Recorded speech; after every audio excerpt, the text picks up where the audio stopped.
Ciências da Universidade Paranaense, dou início à sessão pública de defesa do trabalho de conclusão de curso, apresentado como requisito parcial para a obtenção do título de bacharel em Educação Física, intitulado Efeito hipotensor em resposta ao exercício físico, da acadêmica Ana Paula Neves, sobre a minha orientação.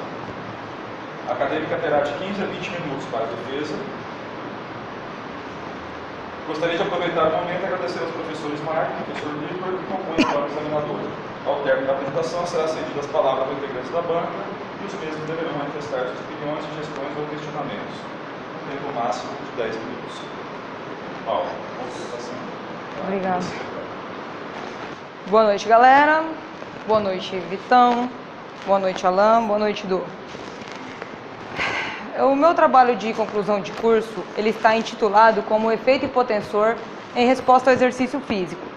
Por que eu escolhi esse tema? A hipertensão arterial é uma doença que abrange o Brasil e o mundo, sendo um dos principais fatores que desenvolve as doenças cardiovasculares e pode acarretar em danos como cegueira, insuficiência renal, derrame cerebral, insuficiência cardíaca e entupimento arterial. É constatado quando há hipertensão quando os níveis sistólicos e diastólicos ou isoladamente se encontram acima dos níveis ótimos ou desejáveis. A hipertensão ela é denominada como assassino silencioso por ser assintomática. As estimativas no Brasil dos últimos 20 anos sobre a prevalência de hipertensão arterial, quando os valores sistólicos estão acima de 140 e diastólicos acima de 90, 35,8% da população masculina é hipertensa e 30% da população feminina tem hipertensão. Ainda no Brasil, em 2013, 31,3 milhões de pessoas com 18 ou mais anos de idade possuem hipertensão. Delas, 18,3% era do sexo masculino e 24,2% do sexo feminino. As estimativas em norte-americanos, entre os 45 e 74 anos de idade, tem que 33 e 57% da população masculina é hipertensa e 25 e 60% da população feminina possui hipertensão. Nos Estados Unidos, 30% dos americanos possuem hipertensão, porém independente da raça, sexo ou idade. Associado à hipertensão, verifica-se um aumento do sedentarismo. Fato este que tem como objetivo do meu trabalho verificar quais os principais fatores que influenciam a hipotensão pós-esforço em normotensos e hipertensos. O meu trabalho ele está destinado para profissionais da área de saúde e estudantes que têm como finalidade o exercício físico para hipertensos, sabendo que esta é uma doença que pode acarretar em sérios danos para o sistema cardiovascular. A regularidade do exercício físico, ela promove o efeito hipotensor pós-esforço, em normotensos, mas principalmente em hipertensos. O exercício físico ele tem efetividade da prevenção e tratamento não farmacológico dessa doença. A pressão arterial ela é a força que o sangue exerce contra as paredes dos vasos, referindo-se do produto do débito do coração, que é influenciado pela força de contração do coração e pela resistência dos vasos, em vasoconstrição e vasodilatação. A pressão arterial em condições normais. Durante os batimentos cardíacos, a pressão que se eleva até 120 é denominada pressão arterial sistólica, considerada assim pressão máxima. O sangue que flui das artérias para a circulação sistêmica cai até 80, denominada assim pressão arterial diastólica, considerada então pressão arterial mínima. O controle da pressão arterial tem os determinantes hemodinâmicos, que é o débito cardíaco, que é a velocidade do sangue, e a resistência periférica, que é a resistência total dos vasos da circulação. Temos o controle a curto e longo prazo. No controle a curto prazo, que se dá a segundos e minutos, quando, por exemplo, o indivíduo se tem uma situação de susto, ele se enxerga uma situação de alarme. Enquanto ele está nessa situação de alarme, a pressão arterial ela se eleva como efeito agudo. E no controle a curto prazo, tem relevância dos arcos reflexos do sistema nervoso central. Os baroreceptores são o principal regulador a curto prazo, que são os baroreceptores das paredes vasculares. A curto prazo, no controle, se altera a resistência periférica. Já no controle da pressão arterial a longo prazo, que se dá por meses e anos, a pressão arterial ela excreta sódio até seus níveis normais e tem o rim como principal regulador. Já a longo prazo, ela altera o volume de sangue, diferente a curto prazo. Quando a pressão arterial ela se eleva, ela estira os baroreceptores que conduzem impulsos de feedback para o sistema nervoso central. Esses impulsos voltam pelo sistema nervoso autonômico para a circulação, reduzindo a pressão arterial. Então, os baroreceptores, eles têm os efeitos como a inibição da atividade simpática e a ativação da atividade parasimpática. Eles atuam tanto na elevação da pressão arterial quanto no declínio da mesma, por isso são considerados também um sistema de moderador ou tampão. Os baroreceptores também atuam extremamente rápidos na proteção da circulação contra as mudanças rápidas da pressão arterial. Já os quimiorreceptores, eles respondem à falta de oxigênio e acúmulo de dióxido de carbono e íons de hidrogênio. Os quimiorreceptores, eles excitam o centro vasomotor aumentando a pressão arterial. Por isso eles são importantes, então, na pressão reduzida, pois eles impedem uma queda adicional. Quando a pressão está mais baixa, eles elevam a pressão arterial até que o sangue volte a fluir normalmente no coração e pulmão. Na hipertensão, quando os valores de pressão arterial de repouso, sendo sistólico, diastólicos ou isoladamente, se encontram acima dos níveis ótimos ou desejáveis, é considerado hipertensão. Sendo assim, considera-se sistólico, quando os níveis estão a 140, é uma hipertensão leve, diastólicos pode chegar até 90. Sendo esta o estágio 1 de hipertensão leve, quando ela for diagnosticada como um estágio muito severo, os níveis sistólicos podem chegar até 250, enquanto o diastólico pode chegar até 130. Sendo assim, a pressão arterial diastólica ela é a mais importante, porque o fluxo de sangue e o estado da artéria tem mais efeito sobre ela. Vamos falar de acúmulo de líquido extracelular. Quando isso ocorre, tem-se então uma hipertensão que é denominada por hipertensão por sobrecarga de volume. Quando o indivíduo ele ingere muita água e sal, como efeito agudo, eleva-se o volume de líquido extracelular, o volume sanguíneo e o débito cardíaco, consecutivamente aumentando a pressão arterial. Se o indivíduo ele tem adiposidade depositada nas artérias, a pressão sistólica dele pode chegar até 300. Enquanto a diastólica pode chegar até 100. Isso ocorre por causa da hiperatividade neural e disfunção renal.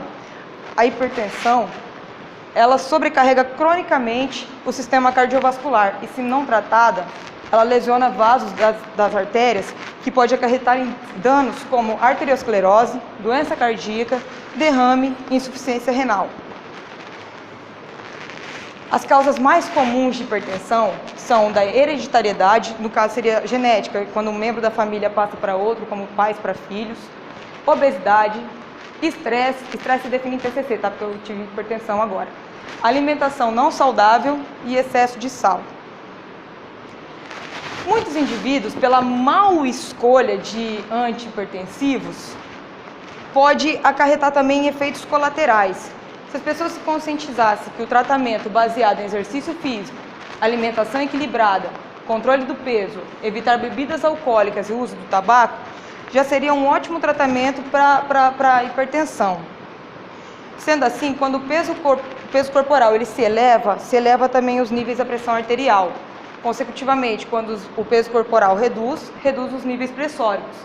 Quando estamos no primeiro estágio da hipertensão, quando o indivíduo está lá, seus valores sistólicos a 140 e diastólicos 90, com o simples fato dele fazer uma dieta balanceada e a prática de exercício físico, ele já tem resultados positivos na diminuição da sua pressão arterial. Porém, quando o indivíduo ele já é diagnosticado com uma hipertensão um pouco mais moderada, assim, quando os níveis sistólicos se encontram acima de 160 e diastólicos acima de 100, os antihipertensivos devem ser acrescentados juntamente com a dieta e o exercício físico para que ocorra melhor a diminuição dos níveis pressóricos. Hipotensão pós-esforço. Durante o exercício resistido, aumenta-se relativamente a pressão arterial. Porém, com a sistematização do treinamento, o indivíduo vai lá e treina por um período mais prolongado, esse aumento relativo da pressão arterial ele diminui. Portanto, quando o hipertenso for entrar na academia ou pedir para que você dê aula para ele, não é legal ter o exercício resistido como única modalidade. Inclui-se então o exercício aeróbico para que haja melhores significâncias nas reduções de pressão arterial sistólica e diastólica. Sendo assim, hipertensos é legal se iniciar com exercícios aeróbicos e após alguns poucos meses incluir os exercícios contra a resistência para melhor diminuição da pressão arterial. Em alguns estudos com idosos adultos que eram sedentários, hipertensos e controlados e jovens normotensos, o embasamento primordial dos estudos eram os protocolos de exercício, que tinha em si o tipo de exercício, se era intermitente, se era só resistido, se era em forma de circuito, teve o respeito da intensidade, duração e volume e a ordem dos exercícios. Ora começava por membro superior, finalizando com inferior, ora vice-versa, iniciava com membro inferior, finalizando com superior e por hora alternava ambos. Nos resultados desses estudos, obtivemos que a pressão sistólica e diastólica tiveram sim resultados de redução, porém foi na pressão arterial sistólica que foi com maior significância. Então, exercício aeróbico. O exercício aeróbico, ele dá o efeito hipotensor precoce e ele potencializa a hipotensão pós-esforço em hipertensos. Já o anaeróbico, ele promove o efeito hipotensor, porém é mais discreto e tardio. Ele atenua os níveis pressóricos, ele diminui os níveis pressóricos, mas possui significâncias positivas. Quanto maior a duração, maior a magnitude do efeito hipotensor pós-esforço. Tá, mas por que então que eu vou utilizar o anaeróbico se eu já tenho que o aeróbico é precoce e potencializa hipertensos? Geralmente a população que tem hipertensão, ela é obesa ou idosa. Quando você vai colocar um obeso para fazer atividades ou exercícios como a caminhada ou corrida em pista ou esteira, ele não vai perder apenas gordura e líquido, ele vai perder porcentagens de sua massa magra. Essas porcentagens com atrito do solo pode fazer também com que lesione articulações como a do joelho. Se esse indivíduo ele incluir o exercício resistido em seu treinamento, ele vai promover uma manutenção da sua força e da sua massa magra. Assim também como idosos. Idosos, todos sabemos que com o passar da idade perdemos certas capacidades, como força, flexibilidade, enfim. Com exercícios resistidos, nós conseguimos manter também certos graus dessa capacidade em idosos. Sendo assim, nos estudos tiveram modificações da pressão arterial que foram diferenciadas. Porém, os fatores que influenciaram foram a característica da população do protocolo de treinamento. Como eu falei, haviam idosos, adultos, hipertensos, jovens normotensos. Enfim, o treinamento resistido não tem estudos ainda que comprovem quais são os mecanismos responsáveis pelo declínio da pressão arterial. Porém, um fator muito importante para o controle da pressão arterial é a integridade da estrutura e função do sistema cardiovascular. Quanto maior a magnitude e duração do efeito hipotensor pós-esforço, melhor é a efetividade do exercício sobre o sistema cardiovascular e melhor é a efetividade do exercício para o tratamento e prevenção não farmacológico desta doença. Em conclusão, a intensidade do exercício foi o determinante da magnitude das respostas fisiológicas em hipertensos. A pressão arterial ela se reduziu pelos vários reflexos e pela diminuição da atividade simpática. Após o esforço, os níveis menores da pressão arterial muitas vezes podem ser até menores do que aqueles mensurados no pré-treino. O treinamento resistido ele é recomendado para diversos tipos de população, até mesmo para idosos, porque eles têm indicativos de que promovem o efeito hipotensor pós-esforço crônico. Sendo assim, o exercício físico ele não é só para uma questão de saúde, sendo assim, estética do ser humano, mas ele também previne diversas outras patologias que estão interligadas à hipertensão. Bem que me falar, gente, porque eu estou finalizando meu TCC com um obrigado e com uma frase que diz que quando há um instante em que a mudança ocorre, por que não fazer com que esse instante seja agora? Isso vale para os hipertensos que não estão treinando ainda. Agora estou estudada, pode vir treinar comigo. Obrigada.